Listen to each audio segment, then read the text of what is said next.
African TV, bonsoir, bienvenue, merci de nous accueillir chez vous, la chaîne leader, le reflet de la diaspora surtout. Et aujourd'hui, on a un honneur et un grand plaisir d'accueillir dans cet entretien spécial un champion de l'entrepreneuriat africain, Monsieur Ibrahima Badji, n'est que le président de IBC Invest International. C'est lui notre invité. Monsieur Badji, bonsoir. Bonsoir Didier Al. Bienvenue, merci d'avoir accepté notre invitation. Je dirais au fait, c'est toujours un grand plaisir de partager le plateau avec Didier Al, quelqu'un que j'apprécie beaucoup. Merci beaucoup. Très talentueux, vraiment, et aussi la chaîne leader africaine. Voilà, je remercie aussi les téléspectateurs, tous les membres de l'association internationale Business Council Invest. Voilà. Bienvenue. Et puis, Ibrahim, entre-temps, on va pouvoir parler de beaucoup de choses parce que entre-temps, il y a eu une tournée, le salon Link Sunugal. Mais avant d'en parler d'abord, on va revenir quand même sur la naissance de l'association. Comment est-ce que tu as réussi à mettre en place l'association IBC Invest International? Ouais, en fait, c'est suite juste à un constat qui est là, qui est factuel. En Afrique, on a tout. On a le soleil, on a les ressources humaines, les ressources naturelles, mais parfois, c'est compliqué, voilà, de voir le développement de l'Afrique.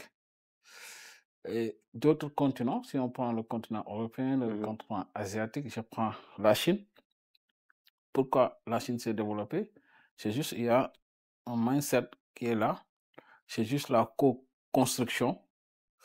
C'est la solidarité et le social. Quand on parle de social et solidarité, ça nous renvoie à l'économie sociale et solidaire. Solidaire, tout à fait. Il y a la primauté humaine. Les plus forts aident les plus faibles à s'élever pour construire un groupe pour qu'ensemble, qu'on soit une équipe très dynamique. Et dans cette co-construction, on a toutes les compétences requises, on a tous les réseaux. Si on a une vision claire, un plan d'action clair pour un objectif commun, on va atteindre les objectifs. Voilà, l'idée est venue de là, et après, voilà, on a bien mûri, on a travaillé, et voilà, au début, voilà, en fait, ouais, j'avoue que voilà, l'idée vient de moi. Je suis le père fondateur de IBC. Auparavant, c'était Ibrahima Business Company. Donc, du coup, après, voilà, on travaille dessus. C'était à la base un cabinet d'études et tout. Et vu que voilà, les dossiers commençaient voilà, à s'agrandir et tout, et on voulait faire plus, on voulait quand même partager comment dire, cette expérience avec les jeunes entrepreneurs et tout. Et voilà, face aussi aux problèmes réglementaires, juridiques, fiscaux, c'est là où on a décidé à mettre ça en association avec Salif Diédhiou, qui est l'actuel secrétaire général international, et M. Cheikh Badji. Il y a aussi, comment dirais-je, Boubacar Sagna. Voilà, donc voilà, on a mis en place l'association et on a suivi la feuille de route et le déroulement. D'accord. Aujourd'hui, niveau activité, on voit aussi IBC qui marque de son empreinte l'espace européen. C'est des tournées, c'est des activités professionnelles, mais aussi c'est l'accompagnement, surtout au niveau de la base au Sénégal. Vous accompagnez des groupements de femmes, des associations, des jeunes, des entrepreneurs, des startups. Comment est-ce que vous arrivez à gérer toutes ces activités? Voilà, alors là, vous me permettez de m'exprimer en Wolof. Parce que voilà. Et bien sûr, voilà, il faut me lak Wolof. Parce que IBC Sénégal, dafa nekk loo xam ne moi personnellement en tant que président international dafa nekk loo xam ne tey sama biir xol laa ko def te daf ma jaral lu ne parce que lu ñuy wut yëpp doo xoolee point d'arrivée bi c'est le Sénégal avec le concept de IBC. IBC mooy dañ ne ñun ñi nekk ci biir diaspora bi am nañ fi lu ne am nañu liggéey baax am nañ dëkkuwaay ñu ngi sant yàlla ñu fi nekk ñëpp mais aussi am nañu ay compétences parce que ñu ngi ci pays les plus développés et Sénégal loo xoolee bokk na ci pays yu gën a pauvre ci àdduna bi ñun xam-xam bu ñu yor nii rek ak technologie bi ak aussi ci lépp loo jël duñ ko boolee yóbbu ko Sénégal di ko partager avec nos jeunes et nos femmes ubbi leen nag buntu bañ di siisu quoi comme auparavant waaw parce que doo xoolee diaspora bu njëkk ba même sax pour wone piste ay entrepreneur pour ñu ñëw fii tout le temps ci discussion yi gars yi naan foofu dafa métti de dafa métti boy man de conseil woon te alors que yaa ngi ñëw di dem di tabax kër di tabaxaat kër di def leneen mais xam nga loolu ngay wax na même doo xoolee population locale buñ la gëm lu métti woon na nga ñëw toog c'est vrai mais doo ñëwee un mois ngay def après ñibbisi ouais. mais pourquoi pas dañuy changer mindset boobu tey entrepreneurs yi ak les femmes et tout képp koo xam ne mën nga am possibilité ñu linkale fii avec des structures yoo xam ne tey di nga mën a écouler say produits ñoo xam ne dañ mën a invité d'une base légale nga ñëw wone sa savoir-faire ak sa talent signé gars yi contrat ngay dem di ñëw ba am visa long séjour parce que loolu mooy visa d'affaires dañ toll ci monde foo xamante ne fépp warul tëju léegi ñun ñi nekk fii ñoo war a xool solution yooyu di ko jàppale à la base loolu bokk na ci point yoo xam ne point yu am solo ci IBC Sénégal maa ngi gërëm bu baax a baax équipe bi DGAL parce que si di ko tàmbaleeg Moustapha Lo le président de l'association qui fait un travail extraordinaire avec son équipe la vice-présidente Awa Diallo man Baye Fall IBC laa koy woowe moom Baye Fall bi jigéen la Yaay Fall yaa madame Koné madame Gaye mu nekk koo xam ne ku yéeme koo xam ne dëgg yàlla ku sori ci man jàmbaar du ma cité damay lum damay jum yaa comment dirais-je Mora Couture le complexe Mora Couture le complexe Mora en big up Mora wow Abou Sago ci IBC xam nga yàlla moom mooy def lu muy def Asma Khadija di cité waa Saint-Louis waa Louga waa Dakar mais ñëpp mu mel ni IBC Invest dëkk boo dem am na fa représentant am ngeen aussi ay structures yoo xamante ni ñoom ñoo leen fay représenter. oui xam nga dañu xam lépp loo gis organisation la ak structuration organisation yi dafa leer y a le bureau exécutif yi mu ngi dajale mooy kàngami des différentes commissions léegi après il y a les présidents départementaux chaque département dañ fay élire un président bi nag moom il faut que mu am remplir benn cahier des charges mais nag au niveau local ñoom ñooy waxtaan d'accord juboo fal kenn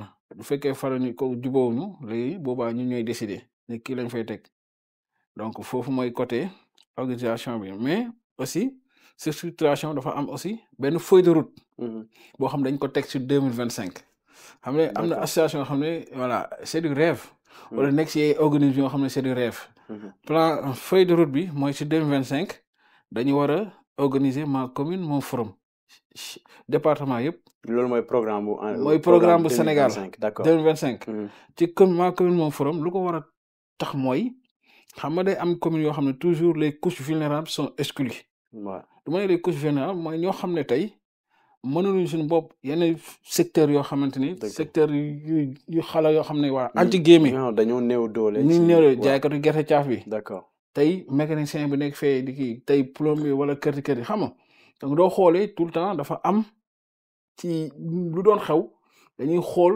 borom alal yi wala xool yenn koo xam ne am nga bras droit mais ci forum boobu concept boobu dañ ci boole ñëpp nga xam ñoom ñoo nekk ci biir gox bi ñu génnee jafe-jafe gox bi xam nga d'habitude dañu ne développement local la mun a yëg ci kaw dëgg xam nga mais ñun dañuy xool parfois économiste la financier la juriste la xam naa lu may wax localement doo développer localement après mun nañu jëm yëg ci kaw muy gouvernement d'accord mais dañuy foog ne ci kaw la bàyyi ci suuf alors que tey duñ nekkee ci suuf ñu xam jafe-jafe yi ñu génnee ko c'est un ensemble trouver solution Ouais. en ensemble ñu liggéey ko di promouvoir aussi suñuy produits yoo xam ne dafay nekk localement foofu laa doon ñëw aussi parce que gis nañu aussi yéen da ngeen di yëngu ci booster les talents locaux créer leen ñun de sorte que ñu nekk ay champions ñu mën a compétir aussi sur le plan international au même titre que les autres entrepreneurs exactement loolu bokk bu am solo la waaw loolu moom mën nañ ci joxe firnde ay cas yu bëri mais benn cas rek laay jël boo xam ne aussi sama kii quoi am na lu mu def ci man Aliou Fraise Aliou Fraise donc c'est un jeune man Aliou Fraise laa koy wax sunu Fraise jeune la ah moom ay fraise la fraise oui dafa ouais? am toolu fraise am tool fraise la yor si d'accord toolu fraise koo xamante ne tey lu mu lay wax ci mbay lu mu lay génnee ci fraise te fraise bi yow da koy transformer toute la chaîne de production ah ouais oui da koy transformer et tout di employer ay jeunes di ko nekk ci mbirum pour exporter te incha allah boole nañ ko ay partenaires te am na loo xam ne war na ko fa def fii d'accord exemple du ma jëlee Mora Couture le complexe Mora Couture exemple la donc bu mu ñëwee Paris fekk nga fi waa fii ñu Mora jaaroon na fi aussi jaaroon na fi ouais, gis nañu aussi lu muy def ouais franchement ku am talent ouais.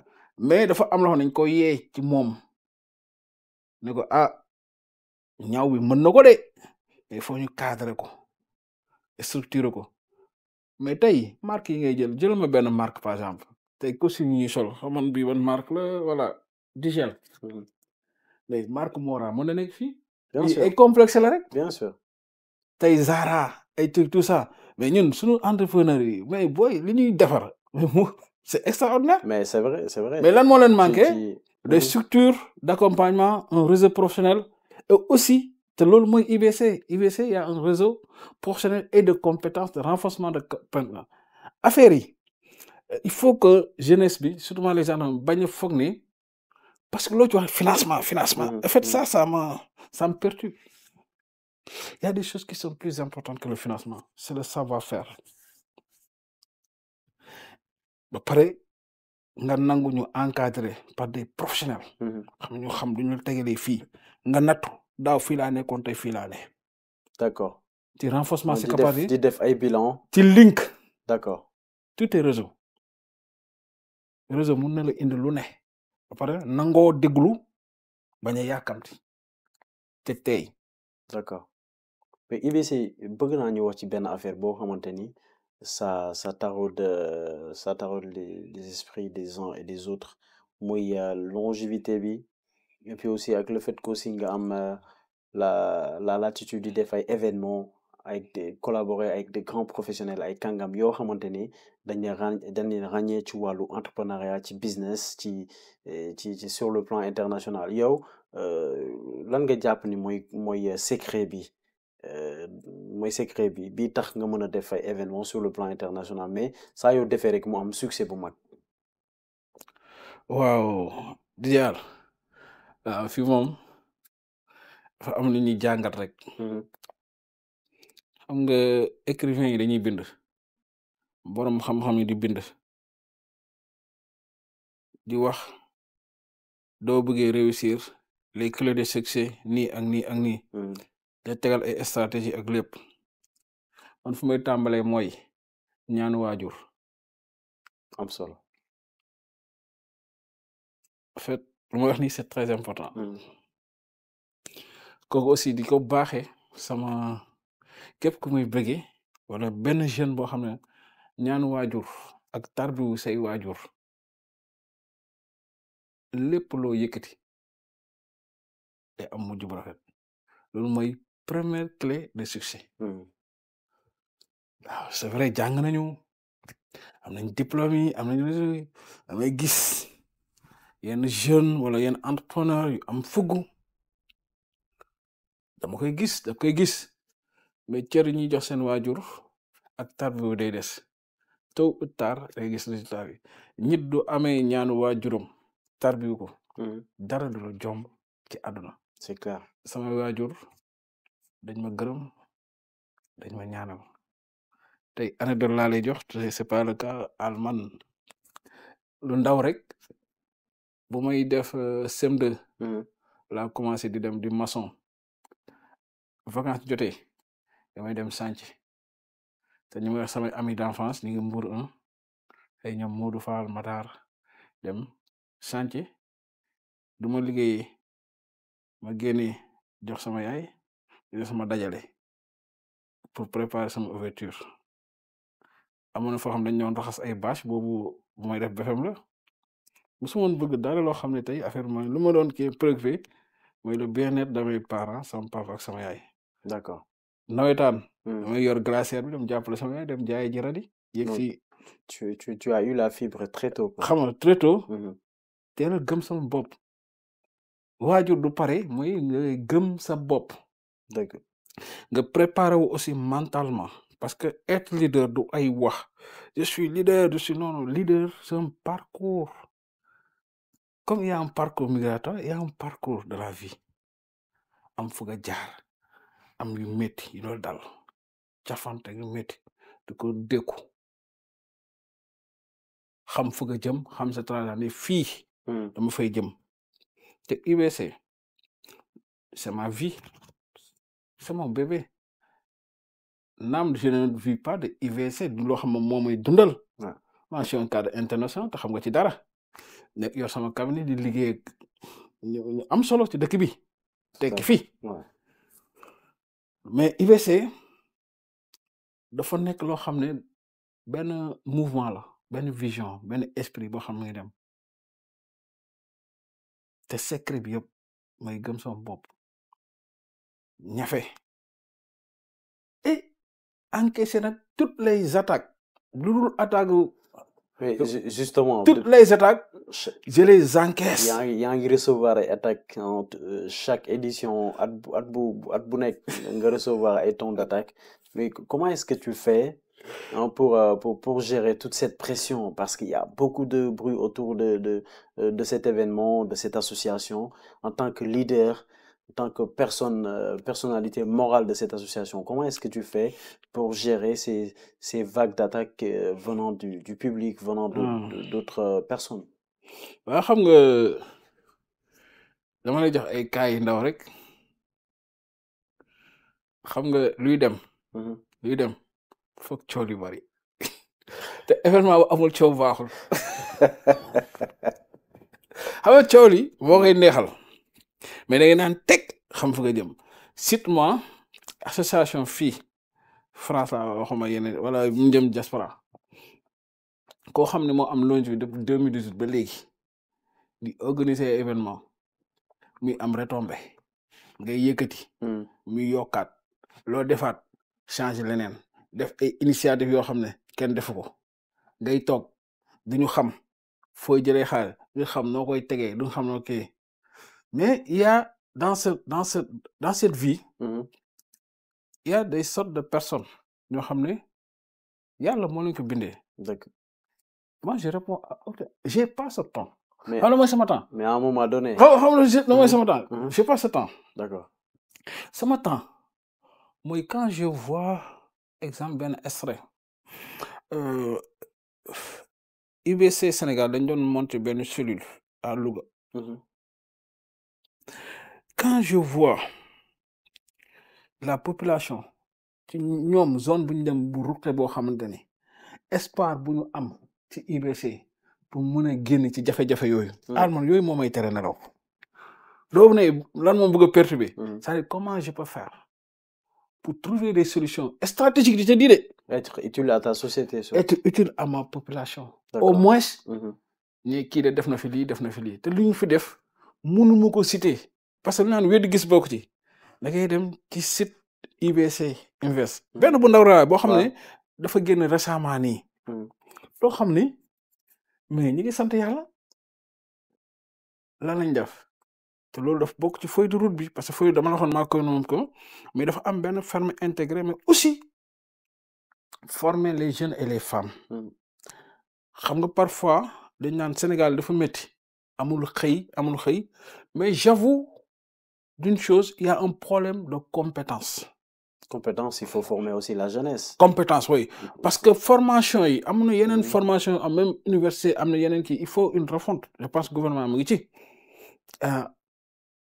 formation xam da ngay am métier mën a liggéey wala nga nekk entrepreneur si lañu waxtaan ak benn partenaire parce que ñun weddi ñun duñu wax ju bëri dañuy jëf wax benn partenaire mu ngi tudd Verlan International di remercier docteur Sow il a une ferme boo xam ne extraordinaire à Bayax il y a tout là-bas agriculture maraîchage voilà l'eau et waaw lépp fa am D'accord. ngand maamu centre d'application pratique agricole ñu waxtaan en tant que kàngam ak kàngam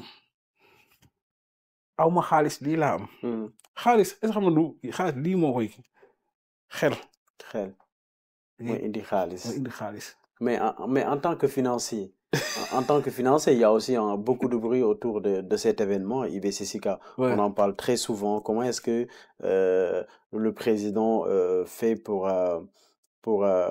débourser autant d'argent surtout sur cette tournée dont apparemment dans les ligues à quoi Pastef loolu ban tontu nga ci ban leeral nga ci indi ça a créé un tollé ça a fait un tabac sur les réseaux, il faut qu'on en parle. Oui, ligue à quoi Pastef. Ok. Est-ce qu'il y a Ousmane Sonko qui est derrière? Est-ce qu'il y a le président Bassirou Diomaye Faye qui appuie le projet? Ça, on a envie de savoir.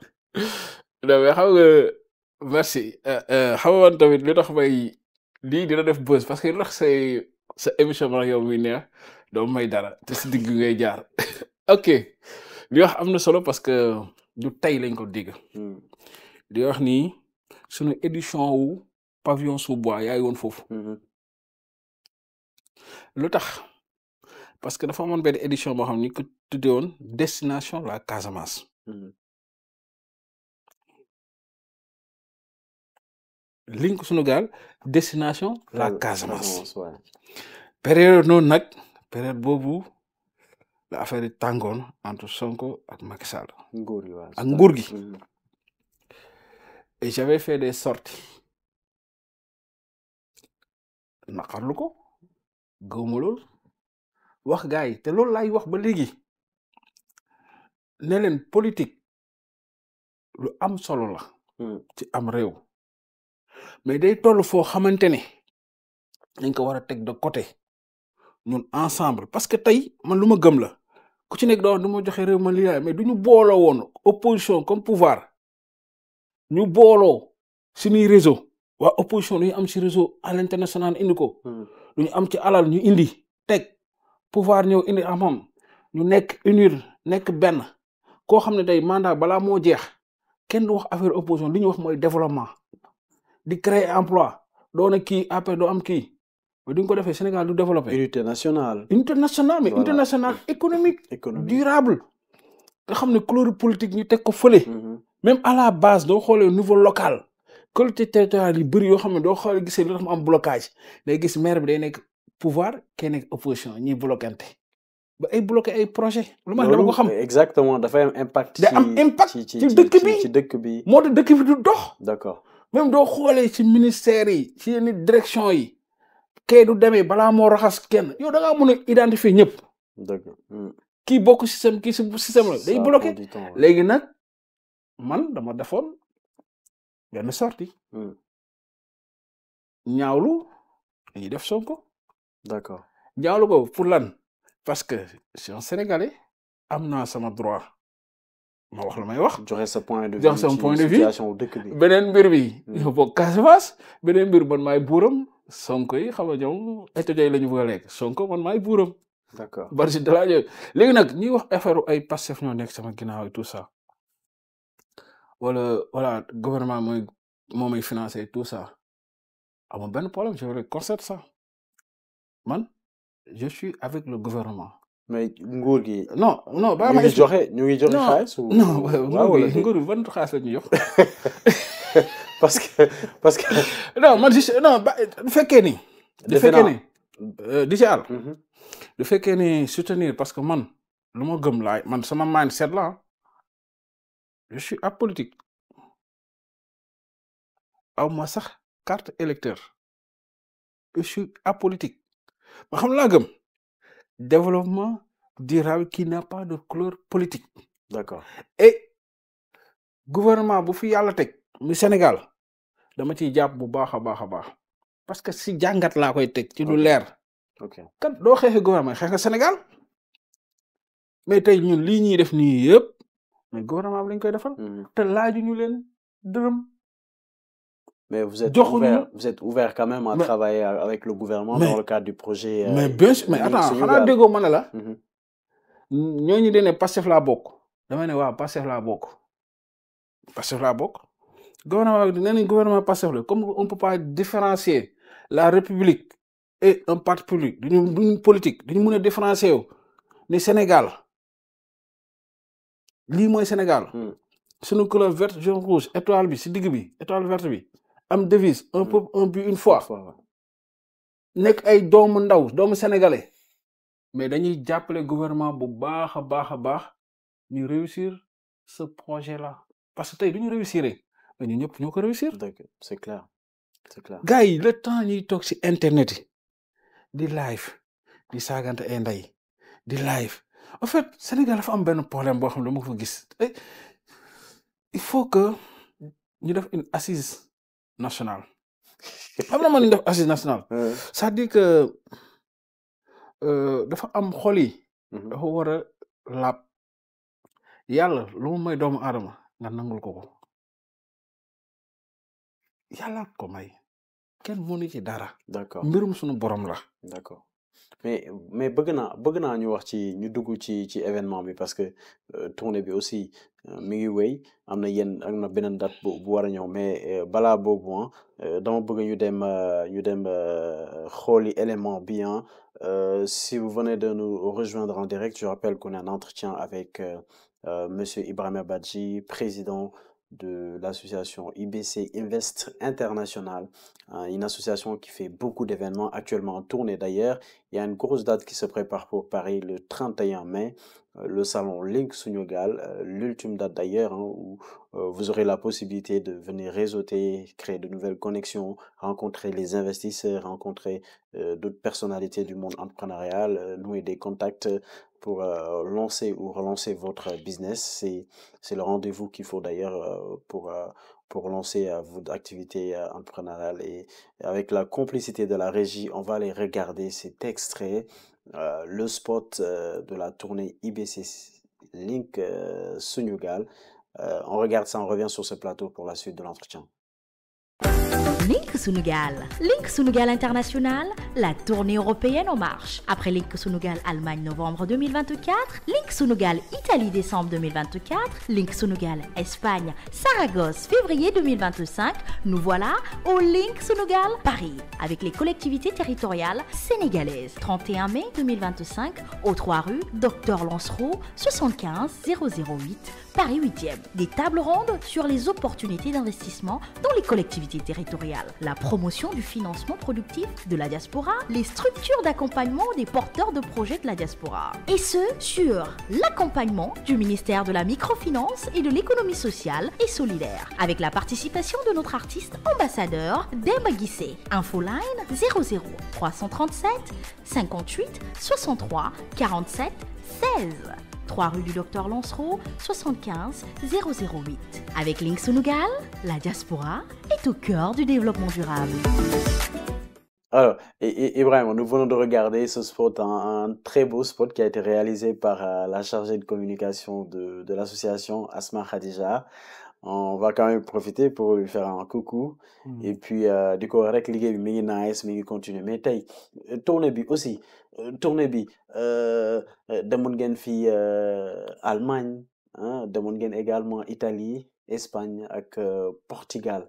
Ngeen di waaj date bu mag muy la France, Paris, le 31 mai. mais tournée bi déjà balaa ñu wax ci datu France bi mais yeneen date yi lan moo nekkoon retombées yi ak retour yi ci am. Merci déjà tournée bi dafa nekk benn concept bu bees bu innovant parce que c'est IBC. IBC nous on avance on crée voilà parce que ñu composé IBC sont des entrepreneurs un entrepreneur il crée un entrepreneur ne copie pas. dañuy créer dañuy innover quoi donc te aussi voilà gisaguñu association boo xam ne tey de la diaspora ñeme songu benn tournée européenne xam ne tey ak période bi nu mu gàttee ak budget bi noo ko war a téye donc teg ni nga ko tegee lépp c'est stratégie la. sponsor yaa ngi fi waaw sponsor mais dégg ko dégg sponsor dégg ko dégg quoi c'est-à-dire que ay engagement la ñuy dugal da ngay am après ay difficultés faire face à te voilà mais sant yàlla mu ñuy sutural parce que ak aussi ñu bokkal IBC donc Link Sunu Gaal bi lu ko tax a jóg rek moom mooy fexoon dem ci dëkk yi idée bi moom mooy fii amatul lu ñu fiy prouver fii France. Au niveau de la France, c'est un marché acquis. C'est un marché acquis déjà. France moom am nañu fi prouvé ci côté projet yoo xam ne yóbbu nañ ko Sénégal ci côté parce que forum ñuy def nii loolu kii la quoi stratégie mooy plaidoirie pour mun a jaay suñu concept mooy Sénégal donc jéem a orienter la diaspora vers le financement économique ne leen gars yi xam naan la léegi ñun benn affaire la leen wax liggéey leen seen dëkk yi bépp investisseur boo leen gis. yóbbu leen ko Sénégal xam nga ambassade bu nekk am na bureau économique. bureau économique moom mooy rencontrer les mais ñu dañu ne dem leen léegi ci salon yi. dem leen ci forum yi képp partenaire bu leen gis rek jaay leen destination Sénégal en même temps aussi dañ leen accompagner jox leen un certain cahier des charges. voilà nii ak nii ngay waxee de parfois dañ may woo impliqué ma ci yenn projet ma woote ñu waxtaan donc loolu bokk na ci mission. première mooy ci lu tax ñuy def Link Sunu Gaal ak dëkk yooyu beneen affaire bi aussi ñu leen fexe leen tey ngeen seen li ngeen xam ak seen li ngeen mën ñu mën ko yóbbu Sénégal nga xam ne tey day am benn connexion entre par exemple képp ki acteur de développement au niveau du Sénégal nga bokk ci biir réseau IBC bi dañuy def un link dañ lay defal benn réseautage on parle de complémentarité mais pas de concurrence. C'est quoi la complémentarité? Je donne un exemple comme par exemple tey si suñu liste ni si projet yi da nga gis koo xam dafa bëgg a def tey exemple quoi transformation de fruits céréales et tout je fais un coucou à Bokar Niane le grand frère à Koumba mi préparé Sandaga City donc moom aussi te comme dafa nekkoon si secteur agrobusiness ma dañ ko booleeg ak benn partenaire boo xam ne tey ñoom mën nañu liggéey yow mu nekk fii doo amee alal gi wala nga am technologie ke moo xam environnement bi parce que aussi du am alal wala xam nga mën a ñëw réussir au niveau du Sénégal dafa am ay réalité de terrain yi moom mooy tey c'est par rapport à la culture da ngay dem dëkk yoo xam ne tey doo bëggee sa projet dox da ngay dem xooli chef de village bi même bu fekkee ne tey chef de village bi xool coutume bi xool environnement bi mën a wàccee sa bopp comme ñoom nga mën a réussir sa projet. D'accord. Donc mais l'idée de l'élargissement de l'événement parce que de base le salon il se passait en France à Paris pour la plupart mais l'idée d'aller dans les autres pays Allemagne Espagne tout ça là est-ce que c'était une demande populaire ou c'est une vision du président par le biais de l'association? En fait, c'est une vision du président. D'accord. Mais soutenue et vraiment appréciée par cette diaspora. Je remercie le président de IBC Allemagne, Cheikhouna Dramé, et son équipe, Souleymane Sow, Amina, voilà, qui ont ménagé aucun effort pour réussir le premier baptême de feu au mois de novembre. D'accord. Et on avait un succès, et ça m'a fait plaisir. Le maire de la ville de Stuttgart est venu personnellement assister à cet événement. Et la fierté, on était la première association d'origine africaine à organiser un forum. Non, c'est pas ça. D'où la présence du maire de Stuttgart. D'accord. Et IBC Allemagne est en train de travailler sur des projets structurants. Si je prends le cas de Souleymane, il est en train de travailler sur un projet pour le centre culturel de la commune de Rufisque-Ouest pour former les jeunes et les chercher des opportunités. Il y a aussi un projet avec la commune de Koki, le président Cheikhouna a le dossier. D'accord. C'est pour aller chercher des partenaires de l'ambulance, tout ça. Donc, chaque forum, chaque événement, il y a un objectif. Un objectif particulier. L'objectif quantitatif et qualitatif. L'objectif qualitatif, c'est de montrer l'image positive du Sénégal. C'est de montrer tous les éléments des différents secteurs d'activité. L'objectif quantitatif, on vous assigne à réaliser sur l'année un projet phare. D'accord. Et là, on sait que ça, c'est Allemagne. Ça, c'est côté Allemagne. Mhm. Après, il y a l'Italie, au FIDA, au mois de décembre. Mhm. Je salue au passage Monsieur le Président, M. Faye, Mamadou Faye. Au FIDA, c'est une ville qui est au sud de l'Italie, au fond. Mais cet événement a été une réussite extraordinaire.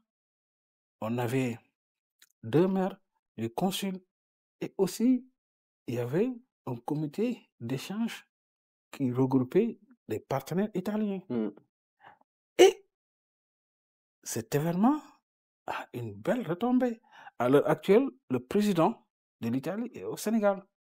D'accord. Il a récupéré tous les besoins des investisseurs italiens pour proposer ça à la base au niveau de IBC Sénégal. Et ce qui les intéresse, c'est pour industrialiser vraiment l'économie avec du matériel d'exploitation, tout ce qui est la transformation des fruits, céréales, le poisson, des poissons fumés qui se font maintenant via la machine et tout. Maintenant, il y a Saragossa. Avec Saragossa, je salue au passage Madame la Présidente Fatim Lo, qui est aussi actuellement au Sénégal, avec des partenaires et qui est en train de faire un travail extraordinaire. Donc voilà, c'est ça IBC. Et je fais un coucou pour la prochaine édition. Mais surtout cette date, il faut qu'on en parle aussi. Celle de Paris le 31 mai. Paris d'ailleurs, c'est connu pour avoir été, pour avoir ici c'est Paris. Beaucoup de succès. Il faut reconnaître ici c'est Paris. Beaucoup de succès, de pavillons sous bois jusqu'à l'édition récente en passant par mairie de 16e arrondissement. Donc c'était un grand succès d'ailleurs. Mais bu ren bi lan moo war a nekk innovation bi parce que franciliens yi aussi ñu ngi xaar édition bi. waaw bii moom xam nga ñun moom dañuy dàbbali saa su ne rek day am leneen lu bees bii ñu ngi naan nga tuddee Link Sunugal collectivité sénégalaise et française Sénégal dina am juróom-ñaari maire yu fay jóge mais mën naa citer maire wu Rufisque Ouest madame Assou Gueye que je salue ku ma sonal sax dama fay jara wala monsieur le maire de Sendou Arona Ndoye commune de Mbour di nuyu Ndiaga Cissé aussi bu baax a baax ak EG y a aussi Sandiara Aliou Gningue maire Koki.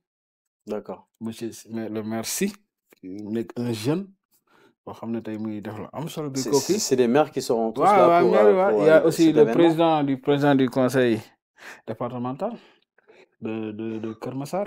D'accord. Il y a aussi la délégation de Yeumbeul Sud. Et tout à l'heure, direction coopération décentralisée du ministère du Renouveau, le directeur, il y aura aussi le maire de Thiès, docteur. Aussi, am nañu ay maire yu war a ñëw teew maire 7e arrondissement 8e 17e ak maire Bourget sans compter les élus. D'accord. ñu paree ci loolu ñu xool parce que ñu woote aussi ñoo xamante ne amal nañu njëriñ Sénégal ak participants yi mooy des structures d'accompagnement technique xam ne tey dinañ la wax mën a jàppale techniquement ci côté boo soxla quoi mais aussi accompagnement financier. D'accord. Et waa comme public le conseil d'investissement français des investissements en Afrique je remercie monsieur Marc qui m'a intégré dans ce conseil. Il y a aussi BND Smart, il y a aussi Jama Funding. ñoo xam ne ay levée de fonds la léegi kàngam ñooy toog ñu def table ronde bu njëkk ci collectivité territoriale développement durable ci économie sociale et solidaire kàngam yi wax intervenant yi participants yi dugg foofu am lu fa génne. Table ronde 2 lan moo fay génn foofu dañ naan structure d'accompagnement yi mooy tey ñu fa ñëw ñoo xam ne tey ci financement yi la ñoo xam ne structure d'accompagnement léegi ñooñu ñoom ñooy ñëw aussi wax affaire bi ni koy tegee science tenante beneen bi mooy discutons entre nous diaspora bi ñooy toog wax difficulté yi fi nekk sur le parcours migratoire sur des choses mais dernière bi nag moom mooy tey day nekk voie libre poser ay questions waxtaan il y aura aussi défilé de mode avec Mia et la présence de Demba Guissé. Surtout, IBC aussi c'est connu pour être un événement culturel parce que la culture aussi représente une place essentielle dans les activités de IBC Invest cette année. Et surtout, vous avez choisi un profil très intéressant, oui, l'artiste Demba Guissé. L'autre aussi, le choix de Demba Guissé, de Guisson Nanko à la mairie de 16e. Pourquoi il revient cette année? IBC mooy gore loyauté. On ne change pas. Il y a aussi Mia Moda. Mia pour le défilé, de mode. Donc nous, on ne change pas. Défilé de big size. Nous, on ne change pas. Nous devons varier. On est avec nous. Les gens sérieux, nous savons qui croient à ce projet. Et Demba croit à ce projet. D'accord, très rapidement. L'un de mes derniers mots, parce qu'on est presque au terme. Le dernier mot, moi, du haut exposant. Ils ont exposé.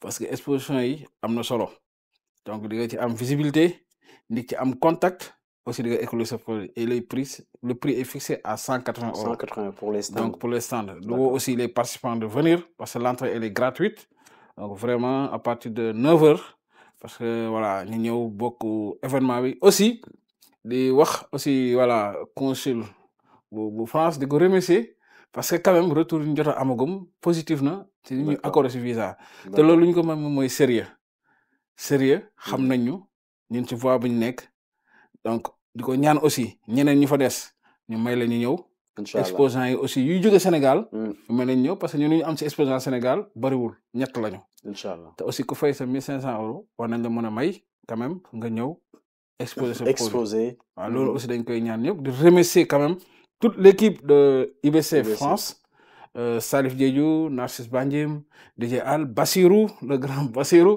vraiment à qui Mia Moda, Fatou, donc du nuyu aussi vraiment Mariam Fall de Sigma, qui est en train de faire un travail extraordinaire sur IBC, ci communication yi jàpp ci bu baax a baax di nuyu ñëpp ñoo xam ne tey ñoo jàpp ay Néné Couture voilà ñëpp ñoo xam ne tey Sénégal ñu ngi ci taxaw bu baax a baax ay ñoom Maysa waa tout le monde di leen ne daal ñu leen jox rendez-vous incha allah. le 31 mai. Paris 8e. incha allah. waaw lu verstac de génn. Merci président Ibrahima Badji, président de IBC Invest International, qui nous a accordé de son temps pour tenir cet entretien, un entretien dans lequel nous avons parlé de l'association, de ses activités, et surtout cette tournée internationale que nous avons tous vue, une tournée qui a connu un grand succès d'ailleurs, un succès très retentissant. Rendez-vous le 31 mai, Paris 8e pour l'ultime édition IBC Sika Invest, et puis un salon Link Sunugal, très attendu d'ailleurs. Merci en tout cas à tous ceux qui vont suivre ce numéro. Remercie également Faisal pour la réalisation. Et surtout, avant de quitter, on va vous présenter ce produit qui a été donné par un partenaire. Et ils évoluent dans la parfumerie. C'est Shogun, la marque Shogun. Donc, ce sont les partenaires de cette émission qui nous ont fait cet honneur de l'exposer. Et puis aussi, ce sera un cadeau, le cadeau du président. Donc, Shogun, c'est représenté ici par Sona Gomis et sa collègue Aïsata. Donc, nous may produit bi, nous war la ko jox président, ce sera votre cadeau et ce sera votre un compagnon quotidien également parce que y a un ci ay millions xawateni machallah. Donc merci en tout cas à toutes et à tous. Rendez-vous le 31 mai à Paris 8e pour le salon Link Sunugal. La dernière date d'ailleurs, ce sera à Paris et puis nous vous invitons tous à venir participer, passer des moments et puis créer de nouvelles connexions, surtout si vous voulez vous lancer dans l'entrepreneuriat. Merci beaucoup. À la présentation, c'était Al pour vous accompagner. Merci et rendez-vous très prochainement. D'ici là, portez-vous très bien.